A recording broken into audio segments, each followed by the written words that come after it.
The story you are about to hear is not just another chapter of the Bible. It is not an anecdote, not a legend, not a poetic metaphor. It is the beginning of the greatest plan ever revealed. The exact moment when heaven decided to intervene in the chaos of the world. The moment when God chose one man to change the history of all humanity. And that man was not a king, not a priest, not a prophet, not a warrior. That man was Abram, an ordinary man living in a pagan city, surrounded by idols, rituals, and superstition. But before you enter the story, I need you to do something. Listen to this calmly, because you are not about to hear an ancient story. You are about to hear your reflection. Because Abraham is not just a patriarch, he is a mirror of the human soul, a symbol of the spiritual journey, a portrait of the very process you are living. Imagine Ur of the Chaldeans, a massive city for its time.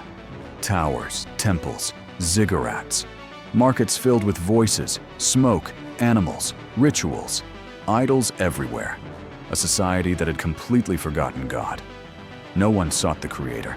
No one expected anything from heaven. Faith was commerce. Religion was superstition. And yet, in the midst of that spiritual darkness, a voice descended. Not a mystical voice, not thunder, not an earthquake. The Bible simply says, "And God said to Abram." That sentence is an earthquake, because it means God still looks at the earth. God still watches humanity. God still chooses people no one else would choose. And the most incredible part, God chose Abram not because he was perfect, but because he was willing.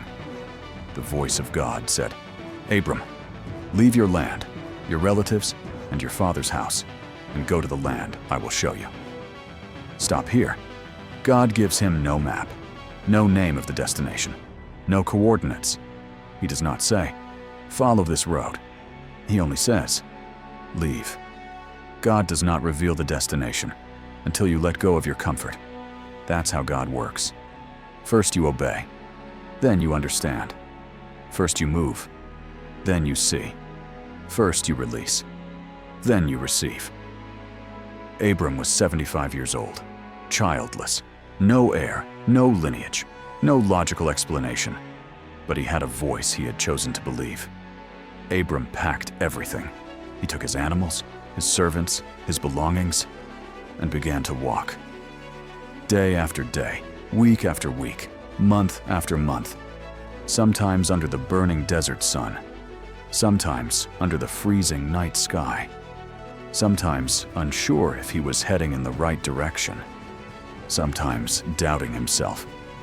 Because God's call is never comfortable. It is a process, a desert, a long road where God shapes you even when you don't realize it. And one day, he arrived in the land of Canaan, a land that was not his, a land filled with nations, walls, fortified cities, a land that seemed impossible to possess. And there, in the midst of the impossible, God spoke again. "To your descendants I will give this land." That sentence did not just change Abraham's life, it changed the entire story of humanity.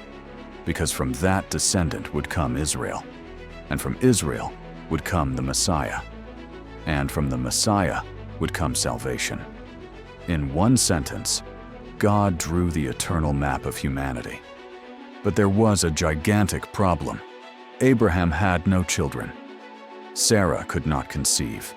The promise made no sense. And yet, Abraham believed. Because faith is not logic. Faith is not mathematics. Faith is not biology. Faith is not science. Faith is believing God when everything contradicts the promise. Years passed, years and more years. No pregnancy, no signs, no miracle, no change, only silence. Silences that hurt, silences that confuse, silences that wear you down. Sarah cried, Abraham waited, and the promise seemed to drift farther and farther away. But here comes one of the most powerful truths in the Bible. Waiting is also part of the miracle. God does not work with minutes. He works with formation, with character, with faith, with trust. Because the promise needs a prepared heart before it can manifest. When there was no human hope left, when Abraham was 100 years old, when Sarah was physically unable, God did the impossible. Sarah conceived. Isaac was born. Laughter entered their home. The promise took human form. But God wasn't finished. He had to test something deeper. God asked Abraham for the unthinkable. Give me your son, your only son. Isaac, the promised child, the miracle, the inheritance, the joy, everything. Abraham climbed Mount Moriah with a broken heart, but with unbroken faith. And when he raised the knife, heaven shouted, "Stop!" God never wanted to take Isaac. He wanted to show that Abraham trusted more in the giver than in the gift. There, God sealed the eternal covenant. Your descendants will be countless, and this land will forever belong to you and your children. Israel is not just another territory, not a random piece of land, not a geographical coincidence. It is the stage chosen by God. There walked Abraham, Isaac, Jacob, Joseph, Moses, Joshua, David, the prophets, and centuries later, Jesus. That is why it is attacked. That is why it is disputed. That is why the conflict never ends. Because where God places his finger, the enemy places his war. But no human war can erase a divine promise. Now listen to this. What Abraham lived, you live too. God calls you to leave comfortable places. God asks you to trust without seeing. God forms you in the desert. God keeps silent to strengthen your spirit. God tests your faith. God purifies your heart. God prepares you for things you cannot yet see. You also have a promised land, a purpose, a mission, a destiny, something God has spoken over you.